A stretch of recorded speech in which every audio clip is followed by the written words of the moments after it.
Salut les sportifs, c'est Goulven Tristan et je te souhaite la bienvenue sur ma chaîne YouTube Monsieur Performance pour toutes celles et ceux qui ne me connaissent pas encore. Donc moi c'est Goulven Tristan alias Monsieur Performance, vainqueur à 3 reprises de la Coupe du Monde d'Ultra Triathlon 2016, 2022 et 2023.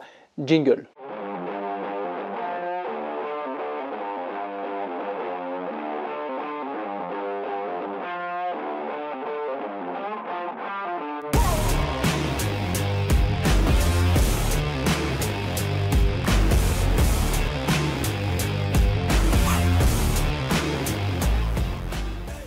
Retour sur ma victoire au x30 Ironman. Oui, tu as bien entendu, un x30 Ironman, un triple DK Ironman, 114 km de natation, 5400 km de vélo et 1266 km de course à pied sur l'équivalent de 30 marathons d'affilée. Oui, ça existe bien. Ça faisait partie de la 5e manche de la Coupe du Monde d'Ultra Triathlon, donc la dernière compétition pour venir clôturer cette saison folle en Coupe du Monde d'Ultra Triathlon. Donc ça va être le sujet de cette thématique. Si ce n'est pas encore fait, avant d'aller plus loin, je t'invite à t'abonner à ma chaîne YouTube, activer la petite cloche, à commenter la vidéo, à me rejoindre aussi sur mon compte Instagram. On arrive bientôt à 10 000 personnes qui me suivent à travers mes entraînements, ma préparation physique, à travers tous les défis sportifs les plus fous que je peux faire en ultra distance, notamment en ultra triathlon.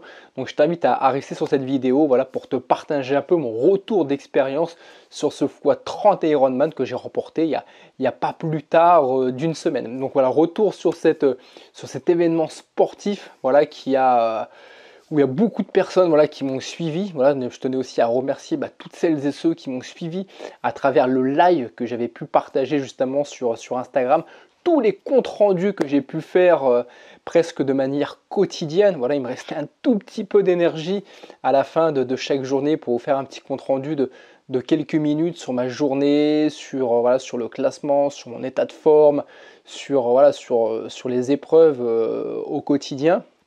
Donc vous avez été nombreux à me faire de nombreux retours pour me remercier justement de ce partage. Donc justement aujourd'hui j'avais envie de vous faire un compte rendu sur cette course, du début jusque la fin. Donc ce x30 Ironman, j'avais déjà eu l'occasion de remporter l'année dernière, pour celles et ceux qui m'ont suivi, un x20 Ironman en Suisse. Donc c'était déjà à l'époque, l'année dernière, le plus grand triathlon au monde, qui avait déjà eu lieu à 5-6 reprises depuis 1990, parce qu'il faut savoir que la Coupe du Monde Ultra Triathlon est réglementée par la Fédération Internationale d'Ultra Triathlon qui existe depuis 1990, et depuis 1990 il y a une Coupe du Monde qui a lieu tous les ans. Donc là c'était la 34e Coupe du Monde ou la 33e, parce qu'il y a eu le Covid, donc il y a une année où il n'y a pas eu de Coupe du Monde, mais l'année dernière j'ai remporté ce x20 Ironman, donc 76 km de nage, 3600 km de vélo et 20 marathons d'affilée, donc 844 km de course à pied. Je vous invite à regarder la vidéo que j'avais fait à l'époque, retraçant justement tout mon parcours, ma victoire à cette compétition. Donc à l'époque c'était le plus grand triathlon au monde, et cette année il y a eu un x30 Ironman. Donc c'est une compétition qui fait partie du règlement de la IUTA, mais qui n'avait encore jamais eu lieu. En 2013 il y avait déjà eu un x30 Ironman, mais en format un Ironman par jour pendant 30 jours, mais de manière continue, cette compétition n'avait encore eu jamais lieu. Donc là, c'était la première fois que cette compétition avait lieu en Italie. Donc l'organisateur, c'était exactement la même personne qui avait organisé en 2013 le x30 en format un Ironman par jour pendant 30 jours. Et là, il a décidé, quelques années, 11 ans après, de faire un x30 en continu. Alors on était 14 au départ, 14 furieux, 14 idiots, 14 débiles. Vous mettrez l'adjectif qui vous conviendra par rapport aux distances que je vous ai citées. Donc c'est une compétition, comme toutes les compétitions qui se font ultra triathlon, c'est des boucles. Comme j'ai pu faire plusieurs vidéos sur ma chaîne YouTube que je vous invite à regarder par rapport aux différentes vidéos si vous avez envie d'aller plus loin justement dans l'ultra triathlon, dans vos connaissances. C'est des courses d'hamster, c'est-à-dire que les 114 km de natation se sont faites dans un bassin de 50 mètres. Les 5400 km de vélo, c'était des boucles de 7 km, Et le final, les 30 marathons, c'était 1186 boucles. Donc c'était un parcours qui faisait exactement 1 km 0,68. Donc des boucles, voilà, des boucles de 20 km. Mais encore une fois, comme je l'expliquais dans une précédente vidéo, le fait d'avoir des boucles, c'est beaucoup plus facile pour les athlètes. Ça nous permet de revenir régulièrement devant notre logistique, devant les personnes voilà, qui peuvent nous accompagner, voilà, pour manger, pour boire, même pour voir du monde. Parce que si on partait d'un point A pour aller à un point B, ce serait très compliqué. Il faudrait avoir une voiture qui nous suit tout au long du parcours. Et logistiquement en parlant, ce serait très compliqué. Voilà, sachant que ça l'est déjà. Donc voilà, ça ne sert à rien de rajouter de la complexité voilà, par rapport aux distances qui sont déjà stratosphériques. Donc c'est pour ça, et pour une question de sécurité aussi, c'est plus facile d'organiser ce type de compétition à travers un circuit qui est presque fermé et à travers des boucles. Donc c'était la dernière compétition de l'année. Alors je vous ai fait déjà 2 vidéos sur ce format. Une première vidéo sur la préparation que je vous invite à regarder, la préparation physique que j'ai fait tout cet été pour me préparer au mieux pour cette compétition. Donc pour vous le résumer, j'ai fait l'équivalent en quelques mois de 19 distances Ironman et j'ai aussi fait l'ascension du Mont Blanc. J'ai fait aussi une autre vidéo sur les objectifs que je m'étais fixé par rapport à cette compétition. Donc ça, c'est les 2 vidéos qui parlent de ce x30 Ironman que je vous invite à regarder. Et là, justement, le but, c'est de débriefer sur cette compétition qui a eu lieu, savoir si j'ai réussi à atteindre les objectifs que je vous avais partagés en vidéo. Est-ce que j'ai réussi, pas réussi? Alors pour toutes celles qui m'ont suivi, pour toutes celles et ceux qui m'ont suivi, vous connaissez le résultat, donc je vais vous le dire tout de suite. Voilà, j'ai remporté ce x30 Ironman comme j'avais remporté le x20 Ironman en Suisse, et ça a vraiment été une compétition, c'était un copier-coller. Mais ce qui est extraordinaire, c'est que ce qui s'est passé en Italie, à la virgule près, c'est ce qui s'est passé en Suisse. C'est vrai que je vous invite à regarder la vidéo que j'ai faite sur ma victoire sur le x20 Ironman et la comparer par rapport à ce que je vais vous dire là, ce que je vais vous raconter sur ce x30 Ironman. Alors, quelques différences, bien entendu, déjà notamment par rapport aux distances. Mais là, la compétition, on va dire qu'elle avait pas forcément très bien commencé. Alors moi, je me suis déplacé comme pour la Suisse, comme pour toute compétition avec toute ma logistique. Voilà, je suis parti de Paris tout seul. Là, comme en Suisse, j'avais pas d'équipe.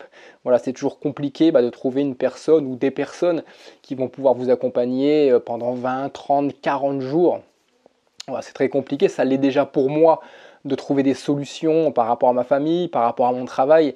C'est très compliqué pour que je puisse être au départ d'une compétition. Comme je le dis, pour moi, c'est beaucoup plus dur d'organiser tout l'écosystème de la logistique que la compétition. En fait, moi, quand le coup de sifflet de la compétition commence, la compétition, je ne vais pas dire que c'est facile. Voilà, ce serait manquer de respect à cette discipline qui est l'ultra triathlon. Mais voilà, en natation, encore une fois, il suffit de mettre un bras devant l'autre. À vélo, il suffit de pédaler. Et en course à pied, il suffit de mettre un pied devant l'autre. Voilà, bon, je relativise un petit peu l'effort, parce que c'est pas tout à fait ça, hein.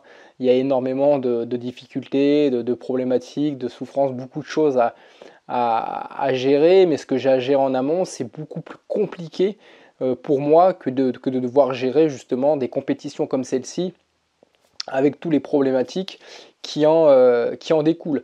Donc je suis parti tout seul de Paris avec un camion de location, 13-14 mètres cubes de matériel. Encore une fois, quand je me déplace sur des grosses compétitions comme ça, la logistique c'est quelque chose qui est très très important. Si sur une compétition comme ça, vous n'avez pas une bonne logistique ou si votre logistique prend l'eau, la course prend l'eau automatiquement. Faire des compétitions comme ça demande une très grosse sortie de zone de confort. Mais ce qui est très important, c'est quand vous êtes sur place, quand la compétition commence, ça va être de recréer justement dans cette sortie de zone de confort un nouveau confort. Et ça, c'est vraiment très important. Et ce confort, de quelle manière le créer? Par rapport à votre logistique, par rapport à votre tente. Donc moi, je pars avec un Barnum qui fait 4,5 par 3. Donc j'ai plus de 12 mètres carrés de de base de vie. Voilà, et dans cette base de vie, justement, je recrée un appartement. C'est-à-dire quand je meuble ce barnum, je ne le meuble pas avec un matelas gonflable, je le meuble de manière à retrouver, comme je vous l'ai dit, le même écosystème et le même confort que chez moi. C'est-à-dire, pour vous donner un peu un exemple, mon lit, c'est un vrai sommier avec un vrai matelas de 20 cm. Je ramène ma couette, mon oreiller, traversin, j'ai ma petite table de nuit, j'ai mes étagères pour ranger tous mes vêtements, discipline par discipline. Derrière, j'ai mon petit coin salon avec un petit canapé, table basse pour manger. De l'autre côté, j'ai mon petit coin cuisine où j'ai tout le solide, liquide, quelques appareils électroménagers qui vont me permettre de compléter l'alimentation qu'on va avoir pendant la compétition.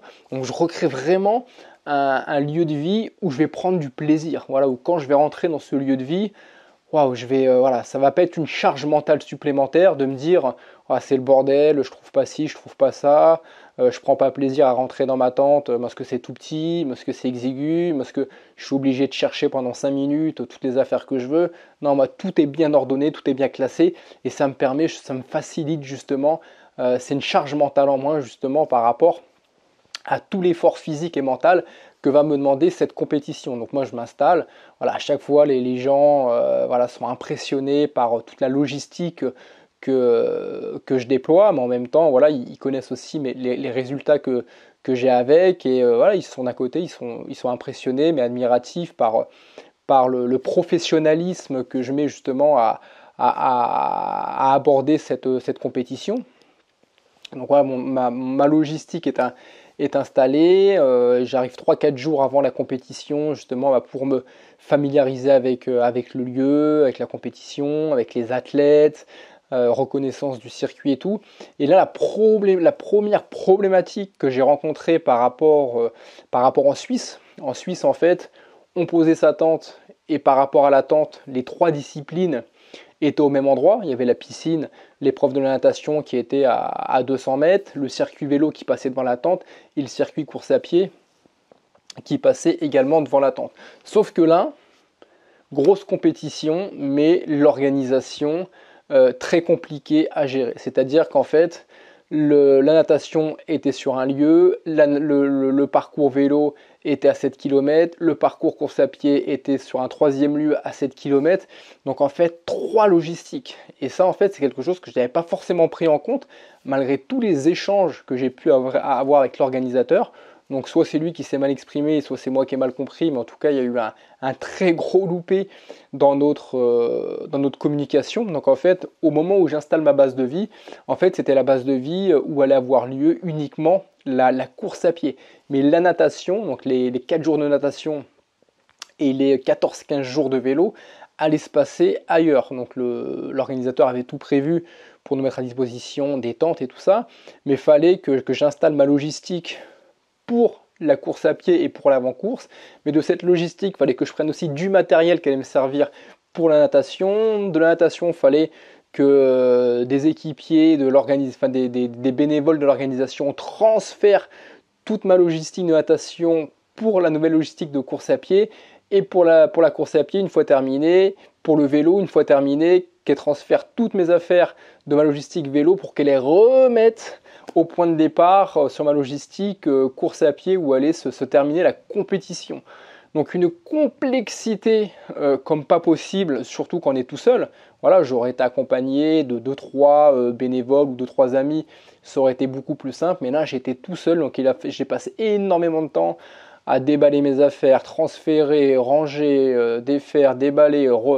C'était vraiment très très compliqué. Ça a été le gros point noir de cette compétition, mais bon, c'est comme ça. Le jour J, la natation, donc on va sur le lieu, je m'occupe de recréer une base de vie, mais cette fois-ci pas avec mon grand barnum 4,5 par 3, mais là avec une petite tente Décathlon que 2 mètres par 2 mètres que l'organisateur nous prêtait. Donc là, il a fallu que je prenne un maximum de choses, mais il fallait aussi que ça rentre dans la tente. Donc j'ai pris le minimum syndical pour les 4 jours, voilà, en essayant de recréer une atmosphère de confort, toujours un lit avec sommier, un matelas, et après bon, le minimum syndical pour pouvoir tenir les 4 jours en natation. Donc la natation, grosse appréhension quand même, malgré toute la préparation physique que j'ai faite, malgré les 76 km de natation que j'avais réussi, laborieusement, mais réussi en Suisse, où j'étais sorti avant-dernier de l'eau, à plus de 30 heures du premier, mais ça ne m'avait pas empêché justement à mi-parcours à vélo de remonter mes adversaires un par un à vélo. Je vous invite vraiment à regarder cette vidéo. Et là, rebelote. Voilà, là, rebelote. En natation, mes objectifs, c'était de faire ça en moins de 90 heures. Comme j'ai pu, je crois, m'exprimer sur mes objectifs de ce x30 Ironman dans la précédente vidéo.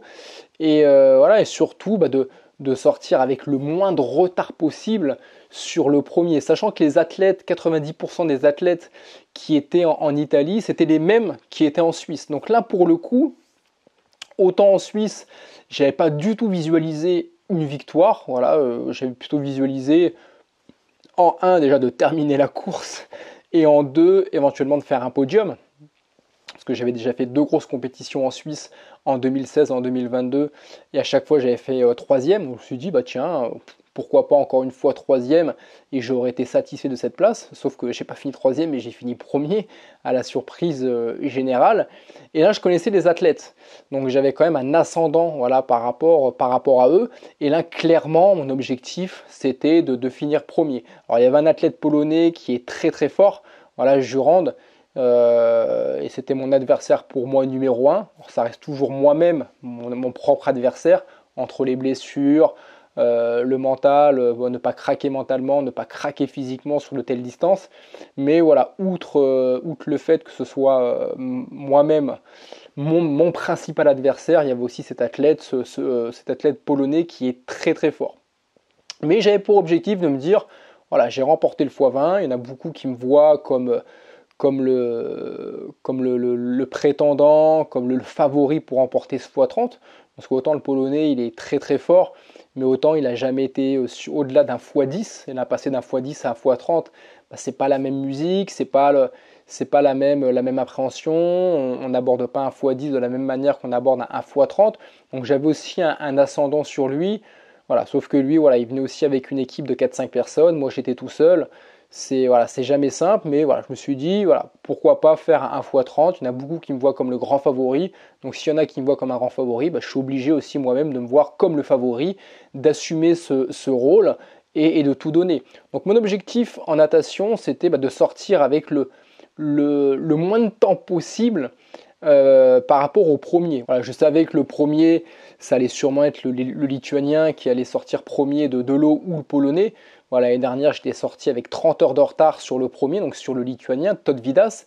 Et là, mon objectif, c'était de me dire, là, on a, 76 km, mais 114 km. Donc, je vais essayer de limiter la casse et de sortir comme en Suisse, avec 30 heures de retard sur lui, mais non pas sur 76 km de nage, sur 114 km, ce qui aurait été une belle victoire pour moi. Du coup, le départ se fait en natation. On est 4 athlètes par couloir, donc c'est très bien. Sur un bassin de 50 mètres, ça évite de se marcher dessus. Et tout se passe bien. Voilà, tout se passe bien. J'ai pas rencontré de difficultés particulières en natation. Alors bien sûr, les courbatures à partir du 2e jour, voilà, toute la ceinture scapulaire, les omoplates, les épaules, les bras, ça commence à tirer un petit peu.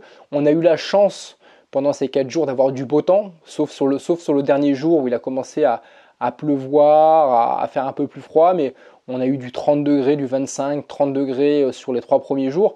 Donc ce qui est agréable, parce que quand on passe plus de 90 heures dans l'eau, il a beau faire beau, on a très froid dans la combinaison. Voilà, même l'eau, elle a beau être à 22, 23 degrés, au bout du 2e et 3e jour, le ressenti, on peut enlever facilement 3-4 degrés.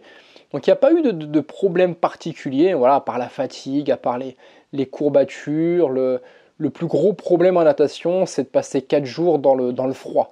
Parce que la combinaison, on l'enlève uniquement la nuit quand on va dormir. Alors moi, je dormais à peu près 3-4 heures, grand maximum. Donc c'est vraiment à ce moment-là où j'enlevais ma combinaison et je pouvais vraiment décompresser et sortir un peu de la compétition.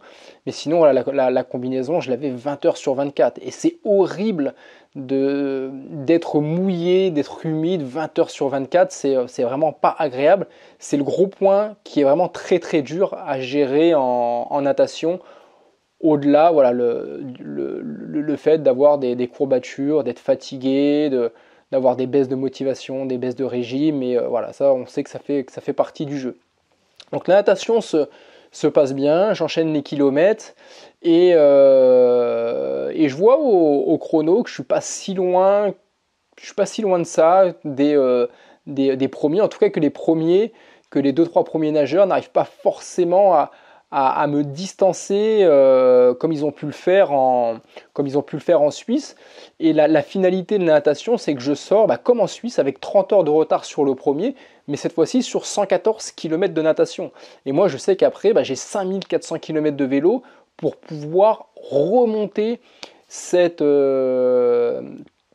déficit. Alors c'est vrai que ça peut paraître énorme, parce qu'encore une fois, je commence le vélo, moi je monte sur le vélo, j'ai à peu près 400 km de retard sur le premier, mais les 400 km de retard, c'est le même écart que j'avais en Suisse, et en Suisse, il m'avait fallu à peu près 2000 km pour la remonter. Donc là, je me dis, j'ai 5400 km de vélo, donc ça va être beaucoup plus facile. Surtout qu'entre-temps, le Polonais, il a arrêté. Voilà, il a arrêté la natation alors qu'il était premier ou deuxième. Et du coup, moi, ça me motive encore davantage. Voilà, ça me motive encore davantage parce que je me dis, là, pour moi, l'athlète qui était le grand favori, il est plus là. Et maintenant, voilà, pour moi, c'est vraiment moi qui suis dans ce rôle de favori. Et je me dis que tout est possible. Voilà, que tout est possible. Et ça me motive davantage. Voilà, de savoir que maintenant, les autres athlètes, je les connais tous. Je les ai déjà tous battus en Suisse sur le x20. Donc ça me met un gros coup de boost. Et au final, je finis la natation. Alors je reprends les chiffres, parce qu'il y en a pas mal. Donc je sors de la natation en 98h28. Donc c'est un peu plus que l'objectif, je crois que je m'étais fixé.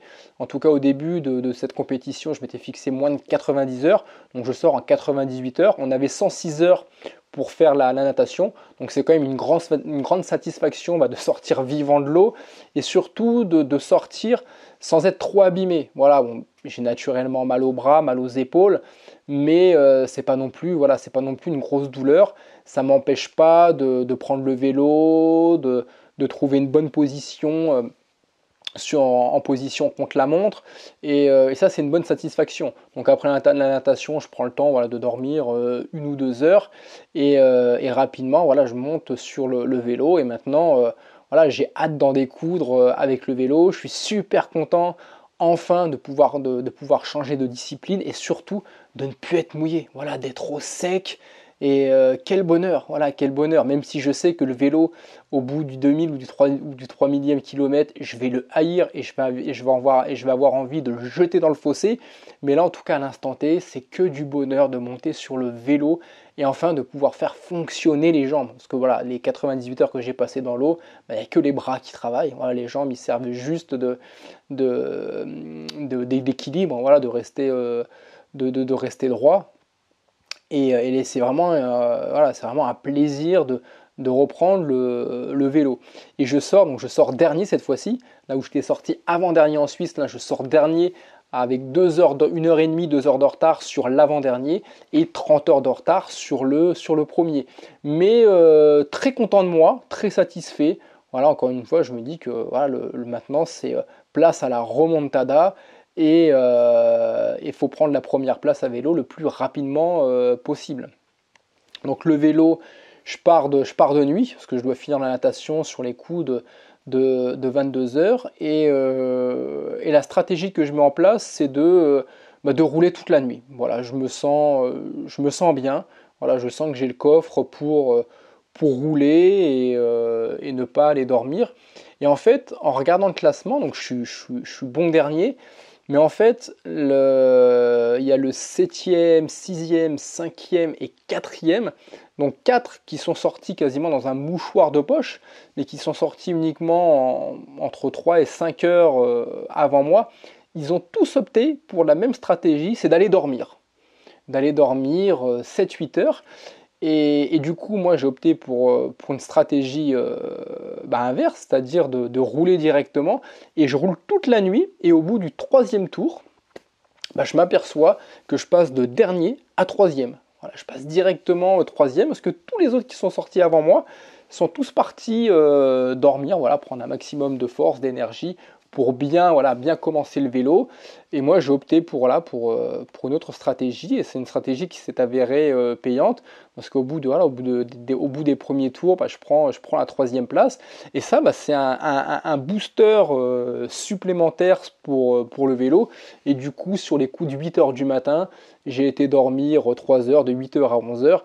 Mais quand je me suis réveillé et que j'ai repris le vélo, je suis resté 3e, et ça m'a permis de garder cette place de 3e, et d'avoir le second en ligne de mire pour le doubler le plus rapidement, même s'il avait plus de 300 km devant moi, donc je savais que ça allait prendre un petit peu de temps. Le vélo, ça a été assez compliqué, le vélo. Le vélo, il y a eu énormément de dégâts. Pourquoi? Parce qu'il y avait du dénivelé. Voilà, il n'y avait qu'une seule côte qui faisait à peu près 200 mètres. Je ne saurais pas vous dire le pourcentage, mais je pense que c'est une côte au Tour de France qu'on pourrait mettre en hors catégorie. Et il y avait sur les 5400 km de vélo, il y avait 36 000 mètres de dénivelé positif. Donc déjà, la natation a fait du dégât, puisqu'on était 14 athlètes, et on finit, je crois, à 8 ou 9 athlètes à vélo. Voilà, et après, il y a d'autres personnes qui ont arrêté la natation et qui se sont orientées vers un autre format de compétition, sur un x20, une autre qui est partie sur un x30 en format 1 Ironman par jour pendant un jour, compétition qui commençait quelques jours après. Et du coup, à vélo, ça a fait des dégâts par rapport au dénivelé. Alors les premiers jours ont été assez compliqués. Moi, au bout du 2e jour, j'avais l'impression d'avoir 2 couteaux dans les quadris. J'avais super mal aux quadris par rapport au dénivelé, et surtout par rapport au fait, le premier jour, d'avoir roulé un peu comme un idiot. Voilà, parce que j'étais tellement content d'être sur le vélo, j'avais tellement content de faire fonctionner les jambes, que voilà, j'ai pas laissé à mon corps, à mes jambes, le temps de s'échauffer, de s'habituer au parcours, de se familiariser avec tout ça, et je l'ai payé au bout du 2e jour. Au bout du 2e jour, j'avais énormément de courbatures. Alors ça m'a pas empêché de continuer à rouler sur un rythme intéressant, mais voilà, j'avais énormément mal au quadri, et ça a mis près d'une semaine en tout cas 5-6 jours à passer. Alors à vélo, je roulais à peu près, je pense, entre 300 et 400 km par jour. Je vous ferai une autre vidéo justement pour rentrer plus dans certains détails de cette course, notamment sur mes allures, sur le nombre de kilomètres que je faisais au quotidien.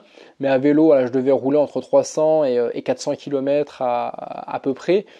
Et du coup, j'ai continué à creuser l'écart avec celles et ceux qui étaient derrière. Et petit à petit, je remontais, je grappillais, voilà, quelques dizaines, quelques centaines de kilomètres jour après jour, semaine après semaine, sur le second et le 3e. Et donc le second, c'était un Tchèque, le premier, c'était le Lituanien, et il y avait le 4e, c'était un Autrichien, voilà, qui revenait fort sur moi. Et on a bataillé tous les 4 à vélo, et j'ai réussi à prendre la première place au bout du 3000, je pense 3500e kilomètre. Voilà, j'ai pris les commandes de la compétition. Donc vraiment, comme je vous le disais, un copier-coller de ce qui s'est passé en Suisse. Donc j'étais super content, et là je me suis dit, voilà, comme en Suisse, j'ai la première place, maintenant il ne faut plus que je la quitte. Et derrière, il y a l'Autrichien qui est revenu très fort, qui a réussi aussi à doubler le Tchèque et le Lituanien. Après, ils ont mené un combat tous les 3, et moi j'ai continué à me détacher petit à petit. Alors je dormais très peu. Encore une fois, que ce soit en natation, à vélo ou à course à pied, je dormais à peu près 3 heures la nuit et je faisais à peu près 2 siestes de 30 minutes la journée. Et je finis les 5400 km dans le dur, Alors non pas que j'avais plus les jambes à la fin, mais le vélo, 5400 km de vélo, assis sur une selle, c'est juste horrible. Voilà, les 1000 derniers kilomètres, ça a été une horreur. Envie de jeter le vélo dans le fossé. J'avais vraiment hâte de commencer la course à pied parce que j'en pouvais plus. Voilà, j'en pouvais plus de ce vélo. J'ai eu la chance d'avoir un vélo qui m'a pas joué de tour, qui a très très bien fonctionné.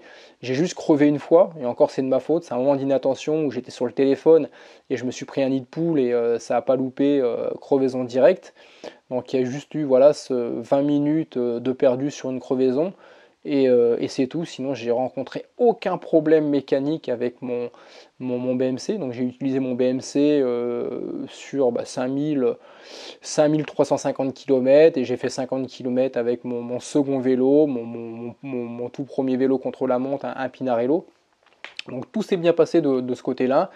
Mon vélo, j'ai dû l'entretenir 2 fois, voilà, surtout au niveau de la chaîne, parce qu'on a eu énormément des conditions météo assez galères avec beaucoup de pluie. Donc le vélo a beaucoup de boue, beaucoup de saleté qui se sont mis sur la chaîne, sur les différents plateaux et compagnie. Donc j'ai juste pris le temps avec une autre personne de laver le vélo à 2 reprises parce que ça commençait vraiment à grincer, mais bon, finalement il a tenu. Voilà, c'est aussi la problématique quand on est tout seul. Le vélo, on ne peut pas l'entretenir comme on devrait le faire, c'est-à-dire au jour le jour. Voilà, non pas qu'on n'a pas le temps, mais parfois on a le temps, mais on n'a pas du tout la motivation, ou on est trop fatigué pour le faire.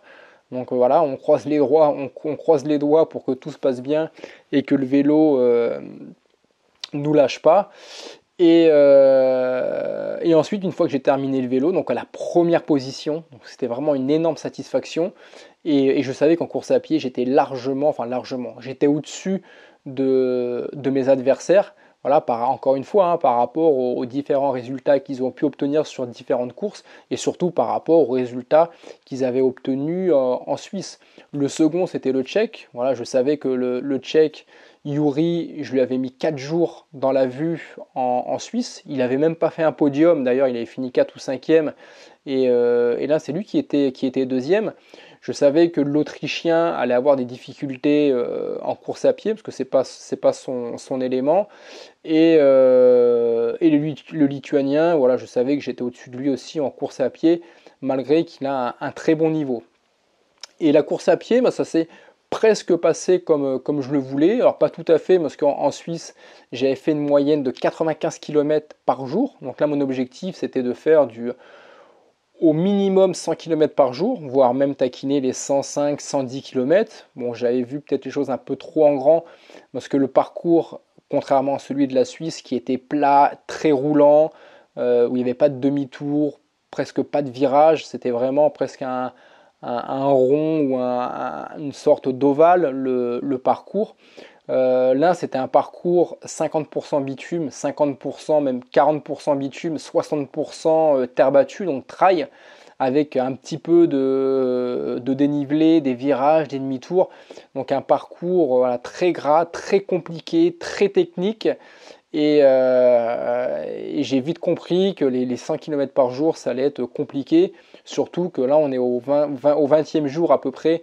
Et la météo s'est énormément dégradée. En course à pied, on a eu énormément de pluie. Donc qui dit pluie, dit énormément de boue. Donc ça a été une galère monstrueuse. Je vous ferai part dans la prochaine vidéo de toutes les distances que j'ai courues au quotidien. Mais j'ai couru en moyenne, je courais en moyenne 85 km à peu près par jour. Donc tout ça, je vous ferai une nouvelle vidéo justement pour vous parler des distances que je nageais au quotidien, que ce soit en natation, à vélo ou en course à pied. Là, c'est vraiment vous relater un peu mon retour d'expérience sur ce x30 à Ironman. Et en course à pied, donc j'ai commencé premier et j'ai fini premier. Là où j'avais un marathon d'avance en Suisse et j'avais juste fini avec peut-être 5 ou 10 km d'avance sur le second qui était un Polonais.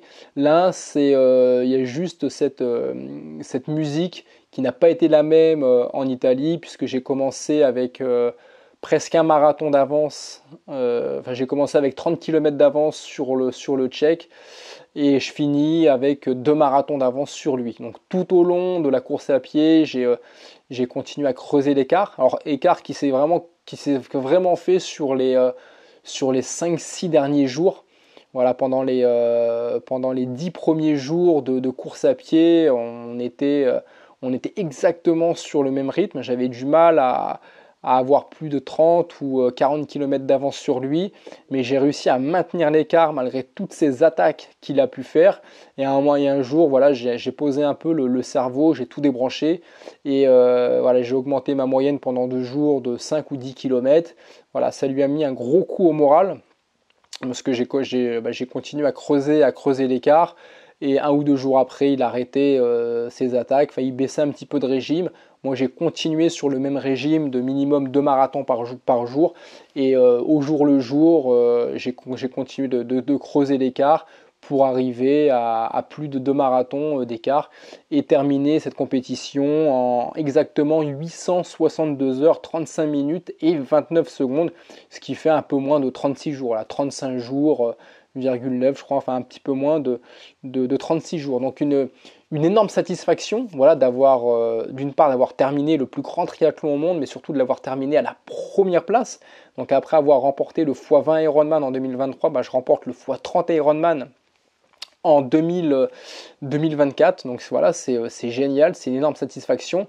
Encore une fois, comme je le dis, j'ai commencé le triathlon en 2011 par l'Ironman de Nice, alors que personne ne croyait en moi, parce que j'avais jamais fait de triathlon. 5 ans plus tard, si j'avais écouté cette même société m'aurait privé de mon premier titre mondial en Coupe du Monde Ultra Triathlon en 2016. Et 13 ans plus tard, donc 13 ans après mon premier triathlon que j'ai fait en 2011, je fais le plus grand triathlon au monde et je le remporte. Donc encore une fois, voilà, ne laissez personne vous dicter quoi que ce soit. Rappelez-vous de cette citation: ce que vous racontent les autres, c'est leur vie, c'est pas la vôtre. Ça, c'est vraiment quelque chose à méditer. Et voilà, il faut oser, voilà, faut pas avoir peur de passer à l'action, faut pas avoir peur de voir grand. En tout cas, moi, ça me réussit, voilà, par rapport à tout ce que j'ai pu faire dans le triathlon. N'hésitez pas à poser des questions dans le chat. Voilà, ça c'est le trophée. Donc il y a les 2 médailles que j'ai reçues qui sont fièrement accrochées. Et ça, c'est la coupe, le trophée, voilà, que j'ai obtenu par rapport à cette première place. Donc n'hésitez pas voilà, à voir grand, à passer à l'action, à réaliser vos objectifs, quels qu'ils soient, que ce soit un 5 km, un 10, un semi-marathon, ou vous lancez sur un marathon, ou même peut-être plus grand, ou peu importe vos disciplines sportives, hein, ça peut être des sports de combat, ça peut être de la gymnastique, de la danse, de la danse rythmique, ou je ne sais quoi dans le sport, mais n'hésitez pas, voilà, à voir grand, à avoir de grands objectifs et à vous éclater surtout. Voilà, la passion, c'est très important d'être passionné par ce que vous faites et de passer à l'action. En tout cas, je pense que vous aurez de nombreuses questions par rapport à ce x30 Ironman. N'hésitez pas à les poster dans le chat. N'hésitez pas aussi à aller voir ma chaîne Instagram. Vous allez avoir tous les réels, toutes les vidéos que j'ai faites pendant ce x30 Ironman. Il y a eu plus de 20, j'ai fait plus de 20 vidéos pour vous partager un peu ce x30 Ironman. Si vous avez envie de le revivre, voilà, de revivre un peu ce que j'ai vécu de l'intérieur à travers cette compétition, voilà, n'hésitez pas à vous abonner à ma chaîne, à mon compte Instagram. Et moi, je vous dis à très vite et à votre succès. Bye bye.